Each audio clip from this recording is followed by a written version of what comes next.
Let's talk about family background and relationship dynamics. We all come from some kind of relationship history. For some, it was warm and nurturing. For others, painful, distant, damaging even. For most of us, it's a mixture of both. But here's the truth. Your past is your foundation. It's not your fate. Think of it like a pile of bricks. Some bricks are solid, like love, loyalty, connection.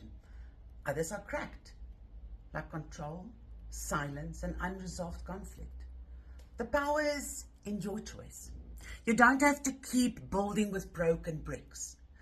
You can honor the good one, discard the ones that are no longer serving you, and start building stronger relationships, brick by brick, intentionally. Just because it was modeled to you doesn't mean that you have to repeat it.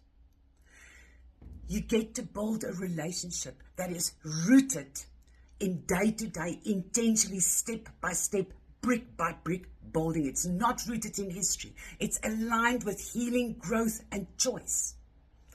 So my question to you today, what bricks are you choosing to build your relationship with? Make a conscious decision. Build a better legacy.